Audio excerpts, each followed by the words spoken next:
Di sini juga terdapat festival seni di mana orang-orang memamerkan budaya-budaya Bangka Belitung. Terakhir itu festival jajanan Bangka Belitung untuk promote kayak makanan daerahnya Bangka Belitung, dan juga sebenarnya ada apa kayak di sini sih lebih ke kayak present kuis. Maybe Chinese New Year atau yang lain itu Festival Day. Festival Mooncake itu tapi Chinese New Year kan? Oke. Ada pertanyaan dulu dari teman-teman, tolong ditanggapi dari floor. Sebenarnya yang karena Bangka Belitung kan dua island yang berbeda, jadi mungkin menurutku mesti dicek yang Bangka itu apa aja, yang Belitung apa aja gitu. Kalau aku coba mendengarkan dan coba masih tanggapan sih, ketika memberi contoh si Bali dengan segala spektakulernya gitu, dibandingkan dengan Bangka Belitung saat ini memang sangat jauh sekali. Tapi apa yang bisa dilihat dari Bali yang kita bisa contek gitu? Yang belum masuk ada satu sebenarnya festival yang paling besarnya di Belitung itu Sel Belitung, dan itu memang udah dijual setiap tahun. Jadi benar bahwa tidak tergarap dengan baik, tidak terkelola dengan baik. Nah, jadi dia tahu-tahu seluruh dunia datang ke situ, tapi emang bener kata Ririn juga nggak perlu maraton yang 42 kilo gitu. Jalan sehat mungkin lebih tepat kali ya. Yang Jalan sehat keluarga di pantai. Pulaunya itu sendiri itu yang paling indah, tapi nggak tercapture di sini. Lebih baik cari apa sih namanya program-program yang secara instan langsung memperkenalkan Bangka Belitung itu. Baik. Oh, jadi awareness dulu. Okay, Yang gitu. penting awareness supaya orang datang, tapi ketika datang dia jangan ekspor terlalu banyak. Jadi seperti itu, karena Gradually. kayak fotografi kontes, siapapun bisa motret situ, nanti dia upload di mana-mana, bikin buku tentang Bangka Belitung, Cari yang bikin manageable dulu, album, yang kayak gitu-gitu sih. supaya kalau kita bikin sesuatu jangan yang event besar yang sampai akhirnya kita nggak bisa jalan juga, menyerap juga, malah backfire. Jadi oke, Bali sebagai inspirationnya, tapi we have to be realistic on the aiming the object. Oke, yang pertama ini kelemahannya ini berarti kita sekarang cuma skalanya segini dulu.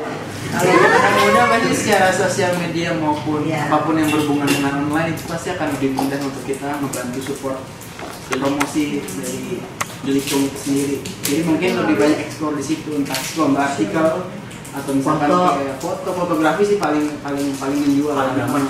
Apalagi sekarang sosial media di mana-mana. Jadi bahkan melalui sosial media yang sederhana pun kita bisa mengundang semua anak muda. Ya, nggak harus yang spektakuler, nggak harus bikin panggung atau apa, sekedar awareness tentang tulisan-tulisan. Untuk merangkai semua program-program itu kan bikin satu badan. Jadi kalau Malaysia itu Malaysia Tourism Board. Nah, kalau misalnya Indonesia ya Visit Indonesia apa? Mungkin cuma ada ide kayak kan compare itu ada kayak Lombok sama Bali, Bangka Belitung harus ada keunikannya. Uniknya mungkin Bangka Belitung tuh makanannya nggak terlalu unik karena banyak orang nggak tahu juga, walaupun ada beberapa yang kayak suka kemana-mana kan dari Ririn tahu. Maksudnya jadi yang dikejar sailingnya, terus festival, terus nama singkatan Babel itu kan Babel Tower Babel. Yang kayak itu kan tower yang dipakai untuk orang untuk mencapai surga kan. Maksudnya itu bisa menjadi positive connotation untuk kayak campaign Babel. Tapi benar sih bahwa mencari hal yang paling unik di situ dan dinaikkan jadi sumber berita gitu. Sebenarnya yang paling uniknya tuh lifestyle Indo-China nya. Betul, Cina-nya di sana. Makanya kan Indonesia juga belum ada kayak apa namanya capital buat Indo-China, mungkin Bangka Belitung bisa jadi ini simbol. Oke, mungkin saya recap ya. Terima kasih teman-teman buat inputnya, dan terutama terima kasih buat Laras dan Audrey because you put a lot of ideas within a very limited time. Jadi next Wednesday kita ketemu lagi udah dengan perbaikan. Kalau bisa sebelum Wednesday, thank you, terima kasih ada kado buat Dedek dan Siapa yo? Audrey. Thank you, Dek. Isinya udah tahu. Thank you, Audrey. Oke, thank you.